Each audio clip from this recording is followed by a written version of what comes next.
Hola, ¿qué tal? Bienvenidos a Club de Prensa. Es un gusto saludarlos. Soy María Luisa Rosell por Juan Carlos Iragorri, que está fuera de la ciudad de Washington. Quiero darle la bienvenida a nombre de él a los invitados de Club de Prensa del día de hoy. En primer lugar, a Rafael Matus, el corresponsal del diario La Nación de Argentina. Bienvenido, Rafa. Gracias. Beatriz Pascual, la corresponsal de la Agencia Española de Noticias EFE. Bienvenida también. Muchas gracias. Y Pablo Pardo, el corresponsal del diario El Mundo de España. Bienvenidos. Muchas gracias. Vamos a comenzar con su país, Rafael, con Argentina. El juez que está viendo el caso de la expresidenta de Argentina, Cristina Fernández de Kirchner, que está acusada de recibir sobornos a cambio de obras públicas, ha ordenado el registro de 2 departamentos en el edificio donde vive la expresidenta de Argentina. Fueron allanados esos 2 departamentos el día de ayer. Uno de estos departamentos, o ambos de estos departamentos, pertenecen al hermano de un empresario que está vinculada al kirchnerismo. El Senado argentino también tiene que decidir si va a aprobar levantarle la inmunidad a Cristina Fernández de Kirchner para poder registrar el departamento donde ella vive, precisamente en ese mismo edificio donde están esos 2 departamentos ubicados en Recoleta, en Buenos Aires. Ella acusa al juez y al gobierno argentino de una persecución política. Dice que todo esto se trata de una persecución política. Tuvo que comparecer ayer ante los tribunales argentinos y es importante recordarle a los televidentes que esta investigación a la expresidenta se desprende de un gran caso de corrupción. Es parte de un gran caso de corrupción que reveló precisamente su diario, La Nación, y que tiene que ver con las anotaciones que hizo el chofer y brazo derecho del exministro de Obras Públicas, el ministro de Planificación, Julio De Vido. Hemos hablado de eso aquí la semana pasada.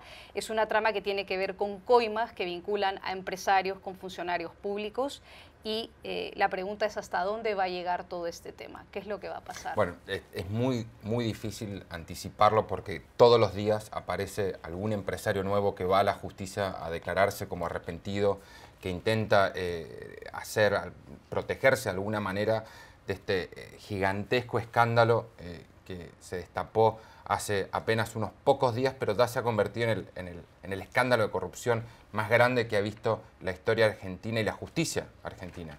El escándalo llega supuestamente hasta la mismísima Cristina Fernández de Kirchner, que como vos bien decías, fue a declarar ante la justicia, no respondió preguntas ni del fiscal ni del juez, simplemente presentó un escrito acusando una persecución judicial orquestada desde el gobierno de Mauricio Macri.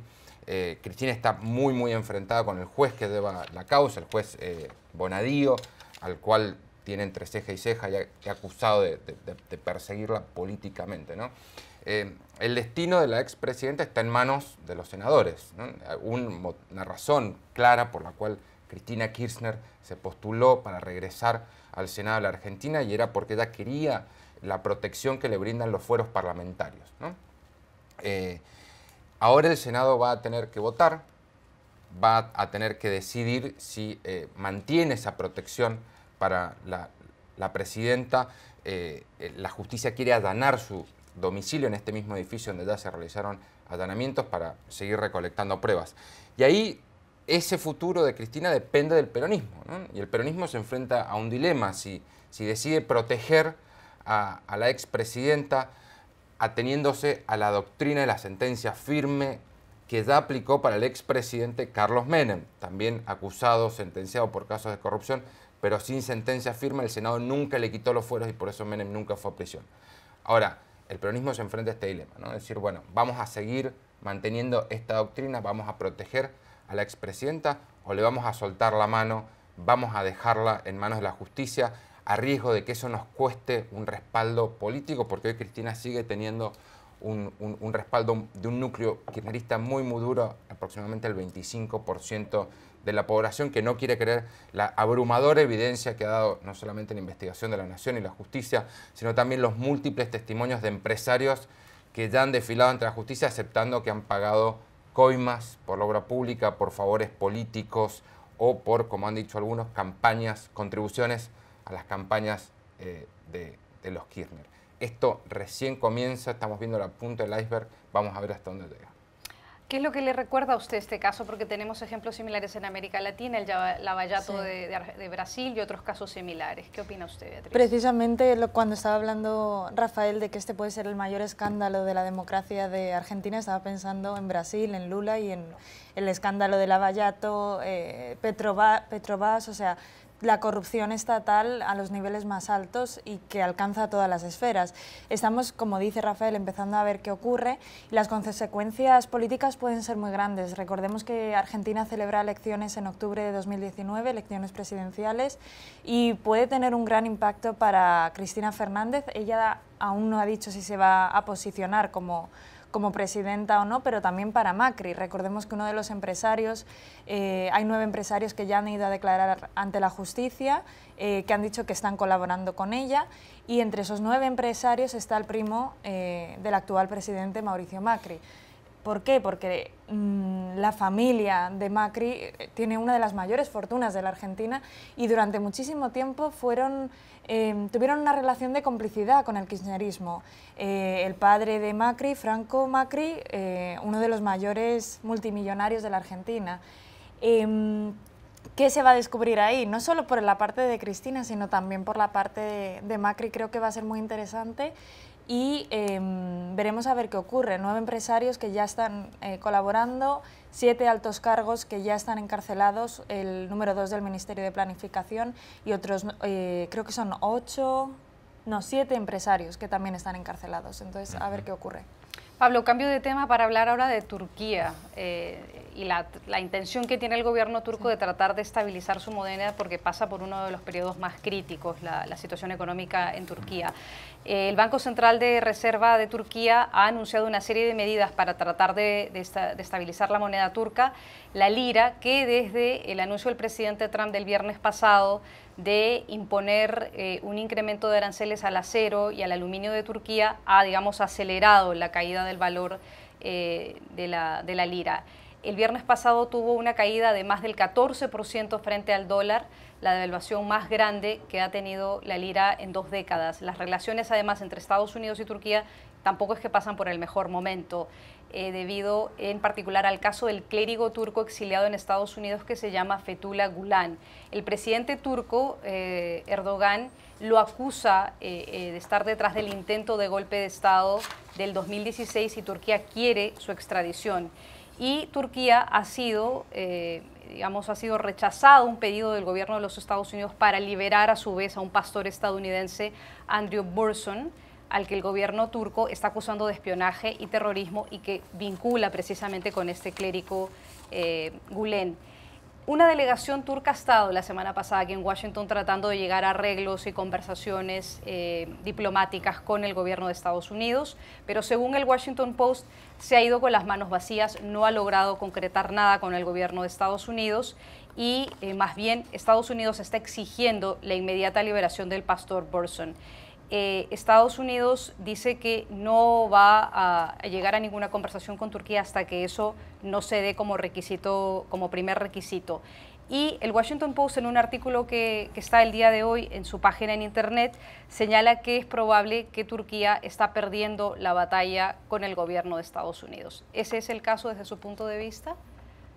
Es probable, lo que pasa es que yo no sé hasta qué punto la batalla con el gobierno de Estados Unidos impacta mucho la crisis en Turquía. Es decir, sí está impactando ahora, pero hay que tener en cuenta que la crisis en Turquía, aunque Estados Unidos tuviera unas buenas relaciones con Turquía, se estaría produciendo. La crisis en Turquía se debe a varios factores, entre ellos que Estados Unidos está subiendo las tasas de interés y eso está afectando a todos los mercados emergentes, sus monedas están cayendo, el dinero está viniendo a Estados Unidos, a su vez el dólar sube, lo cual a su vez hace que los estadounidenses exporten menos, lo cual a su vez pone todavía más histérico a Donald Trump cada vez que ve los resultados de la balanza comercial. Digamos que ese es un problema con el cual Estados Unidos o el enfrentamiento actual no tiene nada que ver.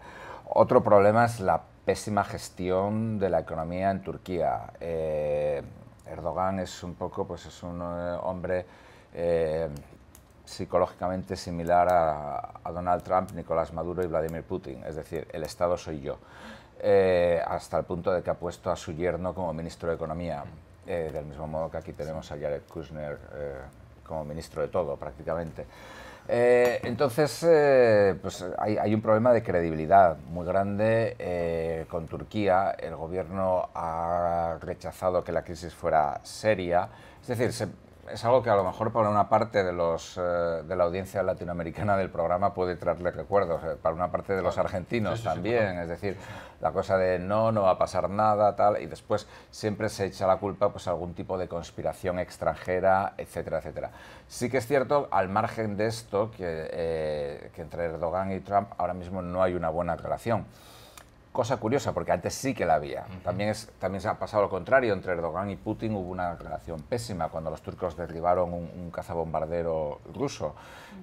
Después pasaron a llevarse extraordinariamente bien. Toda la tensión, digamos, por Gulen, por Fethullah Gulen, el líder religioso que vive aquí en Estados Unidos, lleva mucho tiempo, pero también hay que tener en cuenta que eso también tiene mucho que ver con la política interna turca. Gulen fue un gran apoyo de Erdogan cuando Erdogan llegó al poder y ayudó a Erdogan desde su movimiento religioso, digamos, a ocupar los resortes del Estado turco, hasta que al final, entre las dos fuerzas, una de las dos tuvo que ganar y ganó Erdogan. Con lo cual, es también, digamos que Turquía tampoco es inocente en esta cuestión. Ahora bien, la cosa es, ¿qué va a pasar en Turquía? La situación es bastante confusa, porque la lira está cayendo en barrena. Lo único positivo ahora mismo es que cuando nos vamos de vacaciones deberíamos irnos a Turquía a comprar cosas, porque todo tiene que estar baratísimo allí. Pero al mismo tiempo Erdogan no está admitiendo la gravedad de la situación. Y sí que puede haber un problema de contagio precisamente a la Unión Europea. España, Francia e Italia, sobre todo los bancos de esos tres países tienen bancos en Turquía. La economía turca se puede colapsar, puede entrar en una crisis grave y sería pues un poco más de caos para Oriente Medio. Hay que tener en cuenta que Turquía es el único país de la OTAN en la región, pero al mismo tiempo es un país que se ha acercado mucho a Rusia, es un país que ha comprado sistemas de misiles a Rusia, que es una de las cosas que precisamente más han enfurecido a los estadounidenses, porque ahora si los americanos les venden determinados aviones, los sistemas electrónicos de esos aviones se tienen que coordinar con los de los misiles rusos, y los rusos pueden obtener tecnología, y eso es una cosa que a los estadounidenses no les gusta, y de hecho han cancelado la venta. Con lo cual, probablemente Turquía pierda la batalla frente a Estados Unidos, pero la batalla frente a Estados Unidos yo creo que no es la decisiva. La decisiva es que el gobierno turco decida tomarse en serio la gestión de la economía. Sí que hay una parte donde Estados Unidos puede pulverizar a Turquía, que es si Turquía necesita ayuda del Fondo Monetario Internacional, donde Estados Unidos sí que tiene derecho de veto. Justamente el New York Times dice que tal vez este momento crítico de la moneda turca, la devaluación de la moneda turca, pueda poner a prueba el autoritarismo de Erdogan. ¿Qué piensa usted, Beatriz? Yo creo que no lo pone a prueba. Recordemos que Erdogan ha reforzado su poder desde el intento de golpe de Estado del 2016. Las elecciones estaban previstas para noviembre de 2019, las adelantó a junio y las ganó. Tomó posesión al día siguiente, un montón de decretos reforzando su poder, teniendo más mano incluso en el manejo de la economía turca, en el Banco Central. Yo creo que está reforzando su poder de todas las formas, en el plano político, pero también dentro del espectro político de Turquía. Es decir, el enfrentamiento con Estados Unidos lo que hace es que le refuerza. Recordemos que estas tensiones comenzaron en Estados Unidos a finales de julio, cuando Mike Pence amenazó con sanciones. El 1 de agosto se producen las primeras sanciones a los ministros turcos de Justicia y de Interior. El 2 de agosto, 4 de los 5 partidos del Parlamento turco firman una declaración en solidaridad con Erdogan apoyándolo. Es decir, en clave interna se está reforzando. Le apoyaron los centristas, le apoyaron los socialdemócratas, los únicos que no le apoyaron fueron los kurdos por la situación que tienen de enfrentamiento. Es decir, él está reforzando su poder dentro del país. Lo único que puede ocurrir, como apuntaba Pablo, es el tema de que la economía explote y la población pues no aguante más, pero de momento no lo está poniendo en duda para nada. Rafa. Sí, creo que hay una palabra que se popularizó en el 2001 con la hecatombe de la economía argentina, cuando el gobierno trataba de frenar la sangría de dólares e impuso lo que nosotros bautizamos un corralito a los depósitos de la gente para evitar que se siguieran fugando los depósitos, ¿no? Ayer circulaba mucho en la tuitósfera argentina el chiste cómo se dice corralito en turco, haciendo alusión de que quizá Erdogan tenga que enfrentarse a la decisión de tener que imponer controles de capitales para frenar esta fuga de inversores que está sufriendo Turquía. Los líderes autoritarios, autócratas, ¿no? Como Erdogan, no entienden las razones razonables de la economía muchas veces, ¿no? Quieren torcer leyes que funcionan a veces como la física, ¿no? Y la verdad es que el autoritarismo, el populismo que ha desplegado Erdogan en Turquía necesita plata. El populismo cuesta plata, esto es así, ¿no? Entonces, la pregunta es ¿quién le da plata a Erdogan, ¿no? El Fondo Monetario Internacional no creo, porque ahí es donde interviene Donald Trump. Sin el respaldo de Donald Trump, él no puede acceder a un blindaje como el que, por ejemplo, consiguió Mauricio Macri, que más o menos le permite capear este azote de los inversores a los mercados emergentes que estamos viendo este año. Rusia, China, esa es la gran pregunta que hoy veo que está dando vueltas, ¿no? ¿Cuál va a ser el ancla externa que le va a permitir a Erdogan tratar de ganar tiempo, porque no le queda otra que comprar tiempo, y tratar de capear esta crisis? ¿Es eso, o es imponer controles, o apelar a un nacionalismo ridículo, como hizo al principio, de pedirle a los turcos que respondan a esta guerra económica utilizando sus liras, ¿no? Para defender sus dólares, perdón, para defender el oro, para defender el valor de la lira? No veo realmente un desenlace positivo para la crisis de Turquía. Mi principal preocupación es hasta qué punto esto se va a terminar contagiando al resto de las economías emergentes y puede llegar a desatar una crisis tan grave como la que vimos en 2013. Hacemos una pausa y ya regresamos a Club de Prensa. ¿Qué tal? Volvemos a Club de Prensa para hablar ahora de España, aprovechando que tenemos dos corresponsales españoles en la mesa, y es a propósito de unas proyecciones que entrega la OCDE y el Fondo Monetario Internacional acerca del camino de envejecimiento de los españoles, que está a puertas de convertirse en el país con mayor envejecimiento del mundo después de Japón. Según las proyecciones que entrega Beatriz, proyecciones demográficas de la OCDE y del Fondo Monetario Internacional, se estima que 5 millones de extranjeros hasta el 2050 era el número, o es el número que necesitaría España para poder tener una inyección de inmigrantes que puedan participar en su fuerza laboral. Que la inmigración de trabajadores extranjeros hacia España ayudaría no solamente al campo laboral, sino también a aumentar el número de contribuyentes al sistema de pensiones, según el Fondo Monetario. El diario El Mundo de España incluye hoy las proyecciones demográficas que son bastante interesantes para los españoles. Entre países más industrializados, Japón ocupa el primer lugar con el número de personas mayores de 65 por cada 100 habitantes. Japón tiene por cada 100 habitantes personas que son mayores de 78 años. Edad promedio, 78 años por cada 100 habitantes. España, edad promedio, 76 años por cada 100 habitantes, con lo cual ocuparía el segundo lugar entre los países más viejos industrializados.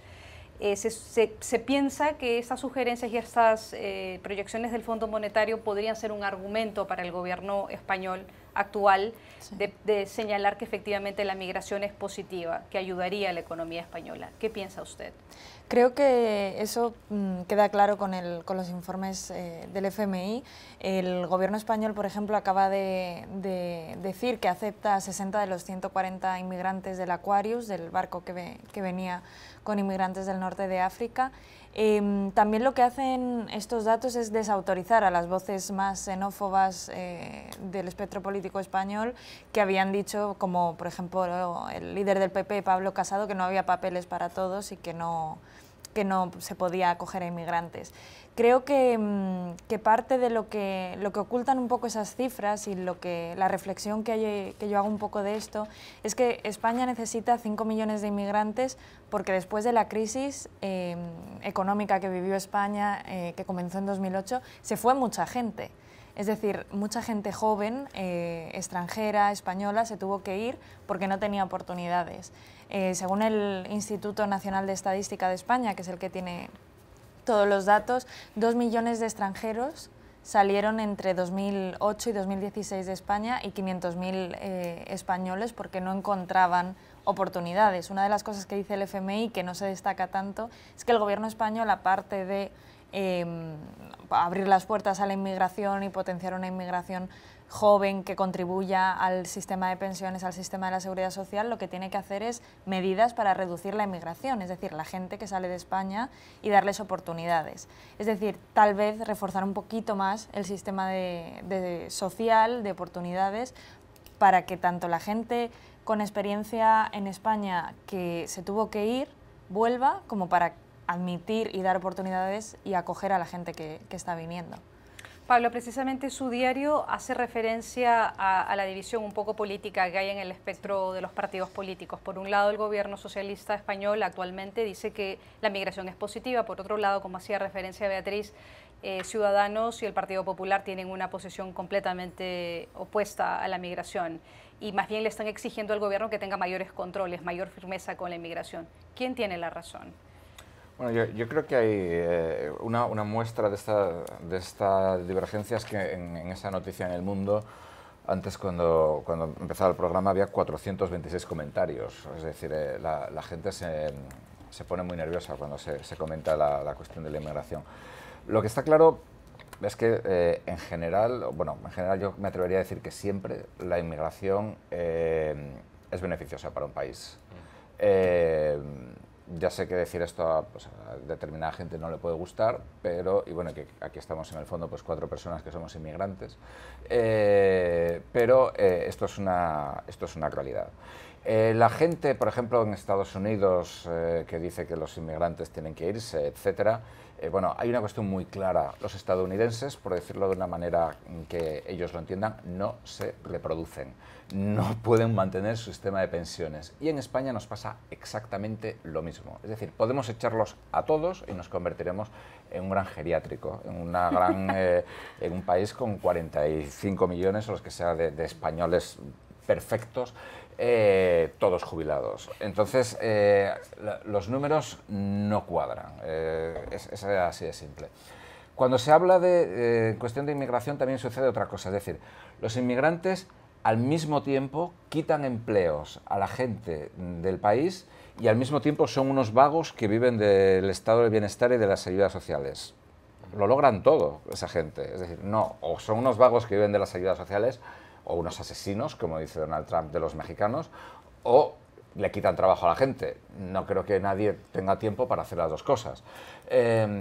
Y bueno, la experiencia sugiere que en general no quitan empleos, fundamentalmente porque los inmigrantes hacen los empleos que los nativos no queremos hacer. Esto es un hecho. Puede haber algunos efectos secundarios, etcétera, como los hay siempre. Pero la cuestión inevitable es esa, es decir, la inmigración siempre es positiva para un país. Es así de simple.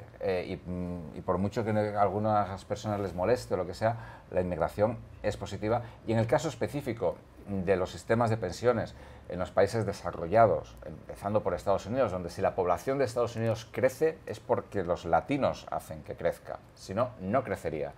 Lo mismo, bueno, en España es un caso extremo de eso. Entonces, es decir, matemáticamente no hay forma de lograr que la inmigración se vaya o se termine y que podamos seguir manteniendo nuestro estado de bienestar.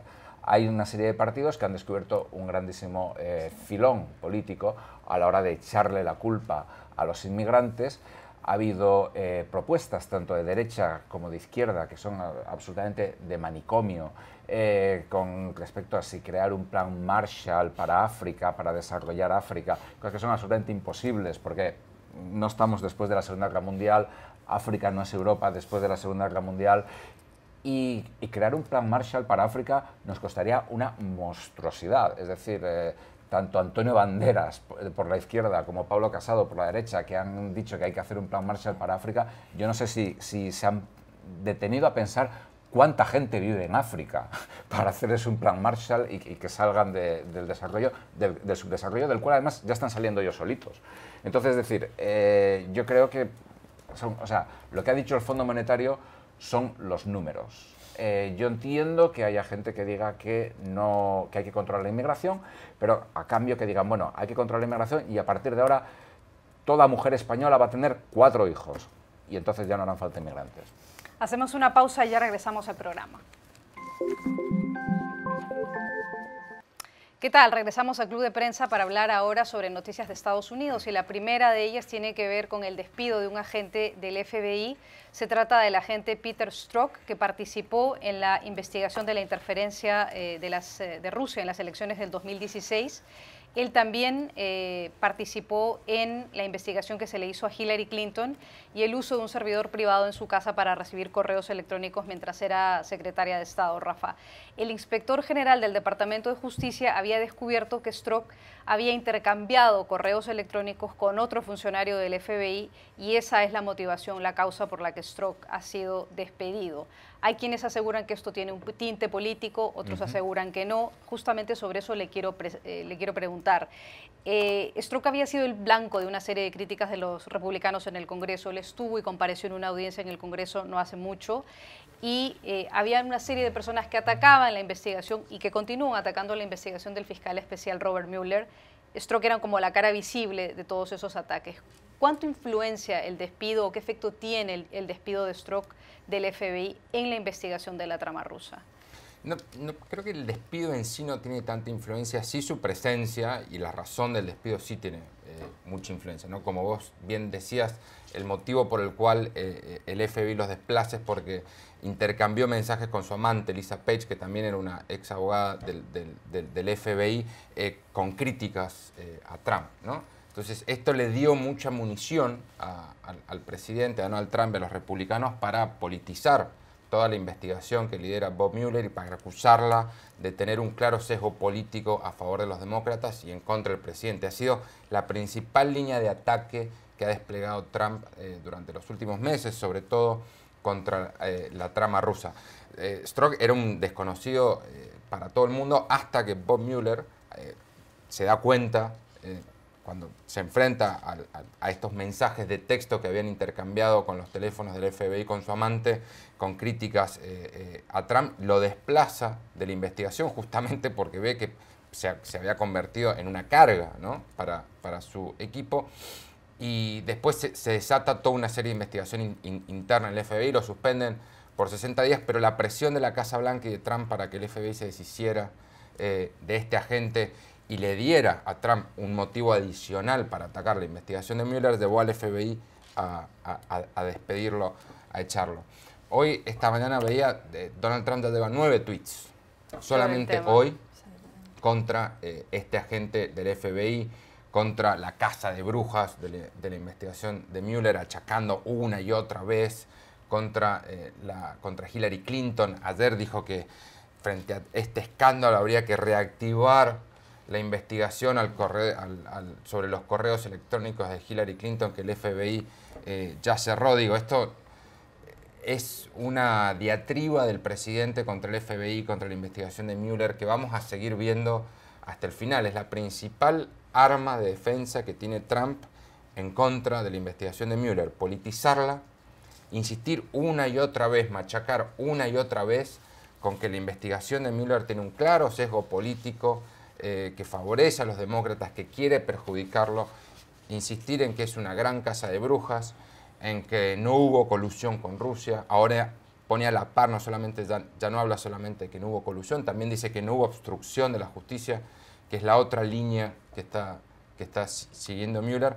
Y esto lamentablemente yo creo que le va a dar réditos a Trump, porque lo que él quiere es politizar la investigación y hacer de esto, que no deja de ser una investigación sobre un posible crimen, un tema político. Y así creo que es como se va a terminar de dirimir la trama rusa, por una decisión del arco político que va a tener que decidir qué hace con Trump una vez que Bob Mueller termine con su investigación y eleve seguramente un informe al Congreso. Peter Strzok tenía 22 años trabajando para el FBI. Muchos se preguntan si ahora van a comenzar a rodar más cabezas, si esto va a continuar en el FBI. ¿Qué piensa usted? Bueno, hemos visto muchísimo movimiento en el FBI en los últimos 2-3 años, empezando por James Comey y los despidos fulminantes que hubo.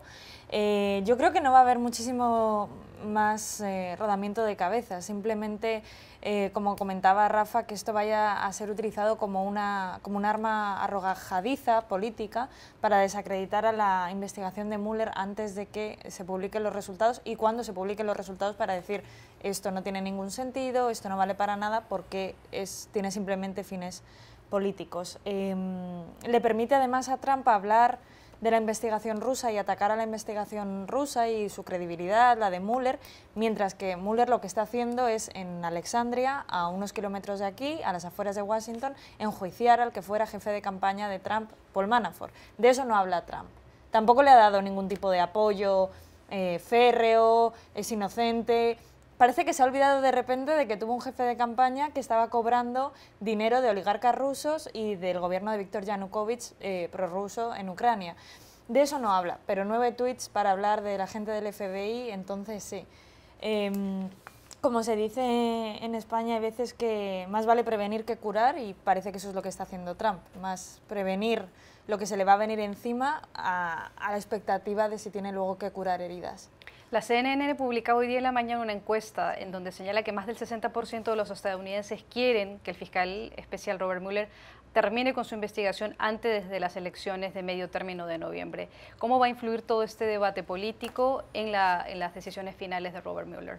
Bueno, yo creo que esto es claramente muestra del éxito de Donald Trump, que haber convencido a los estadounidenses de que la investigación de Mueller se está extendiendo, que tendría que haber acabado antes, etcétera, etcétera.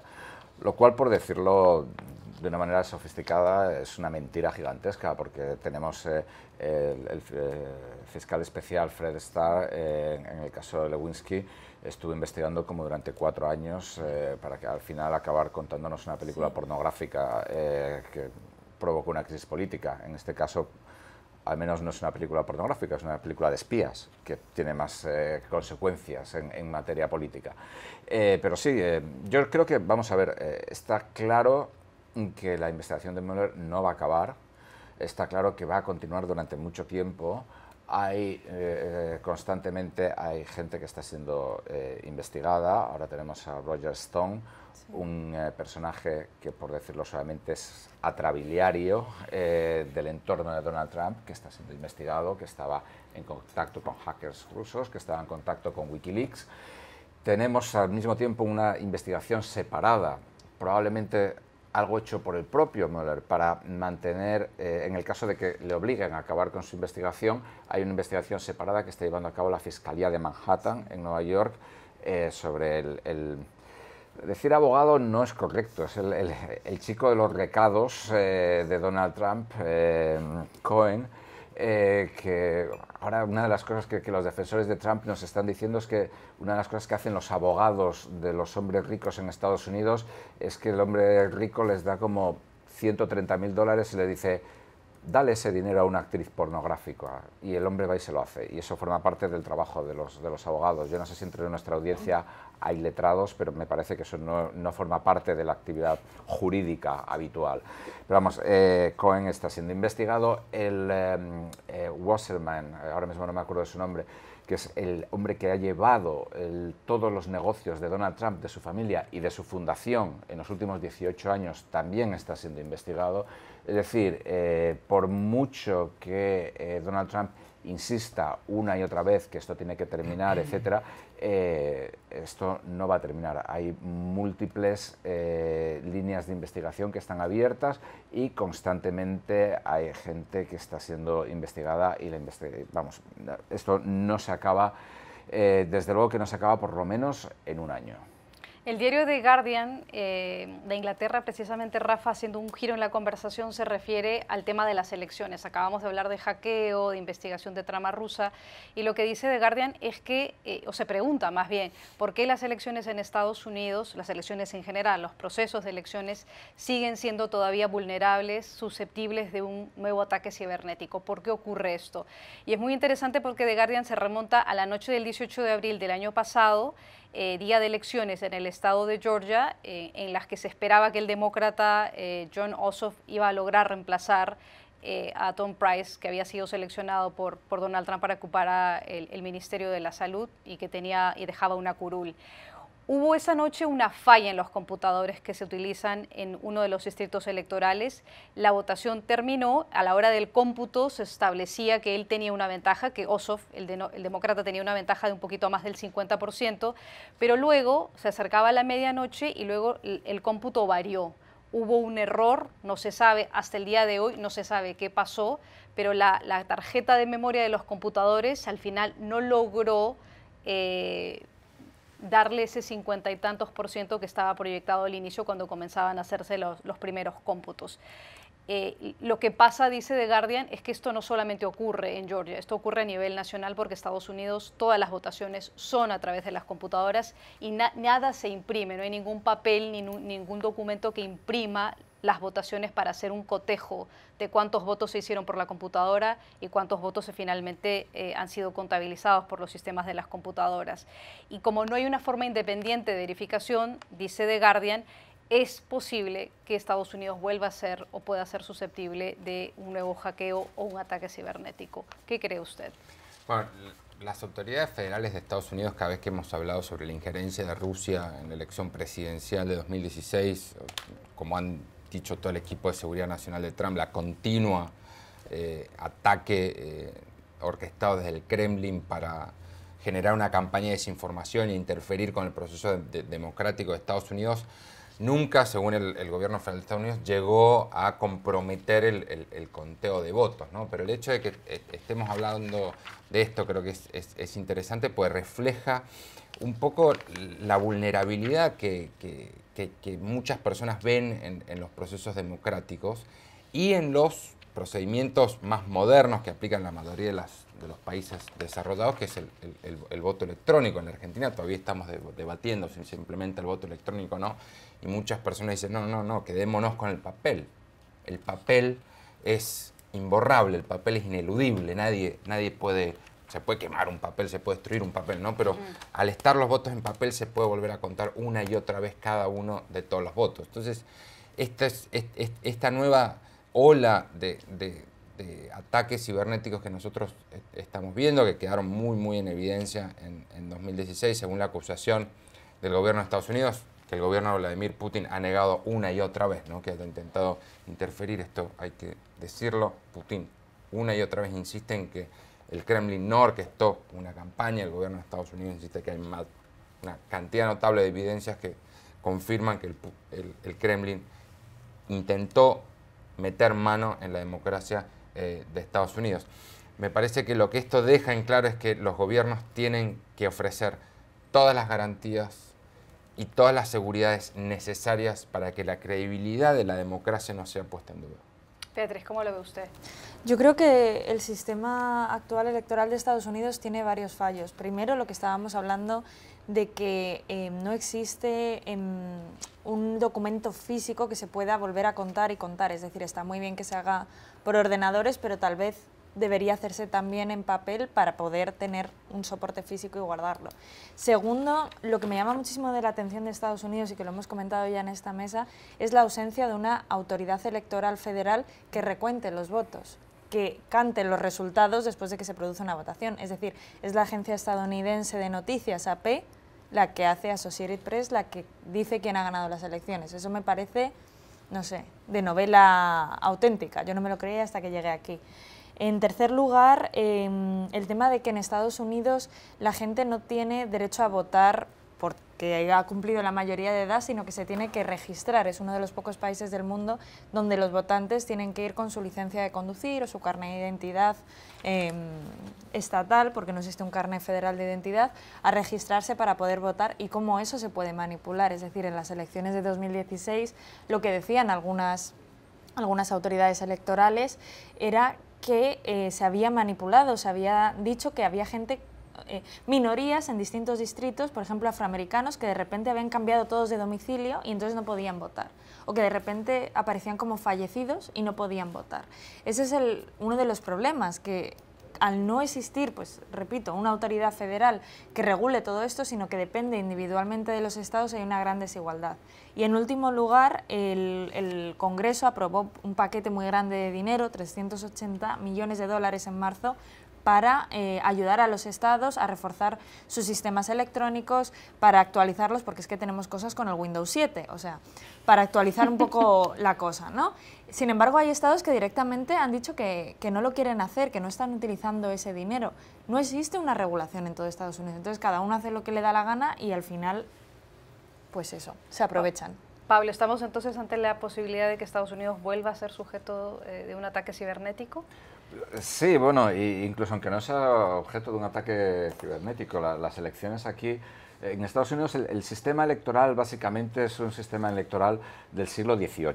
Es decir, está hecho para que voten un pequeño grupo de gente rica. Entonces, claro, cuando todos se conocían era mucho más fácil organizar eso. Cuando es un país de 325 millones de personas, pues claro, lo que antes nos juntábamos 4 y aquí decidíamos a quién votábamos, pues se complica. Entonces, por ejemplo, es lo que comentaba Beatriz, es decir, en Estados Unidos no hay unas elecciones, hay 50 elecciones. Pero aparte de esto, incluso, y ya sin necesidad de entrar en cuestiones informáticas en las que yo me pierdo, pero que al parecer los sistemas resultan muy fáciles de hackear. Y bueno, es que además que estamos hablando de Estados Unidos, el país que supuestamente le puede meter un misil por la ventana a cualquiera, se le caen los ordenadores en unas elecciones, ¿no?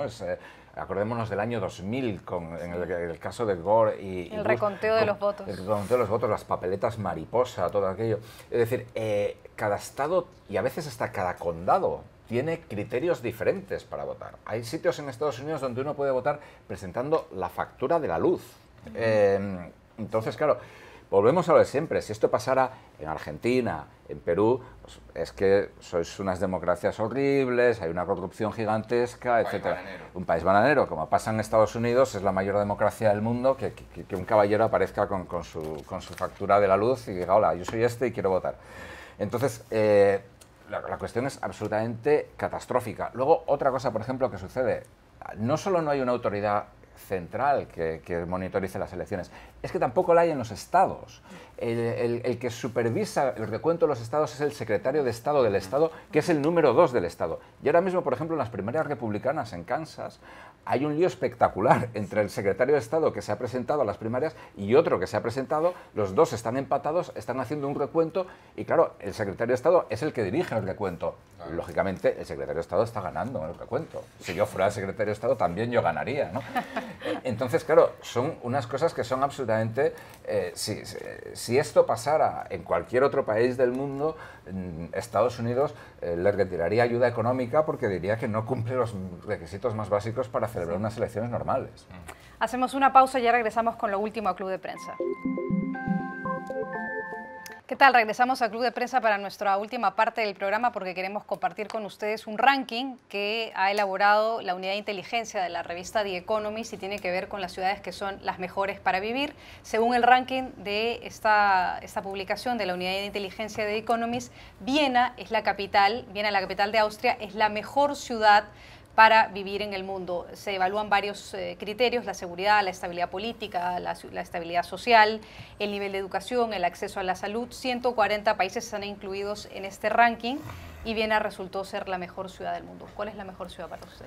Bueno, para mí una condición necesaria para cualquier ciudad para que sea considerada vivible es que tenga agua, tenga mar, ¿no? Tenga acceso al mar. Eso es una de las cosas más extrañas de vivir en Washington. Nueva York. Aquí en Washington no, tenemos el Potomac, pero el Potomac no es necesariamente una panacea para...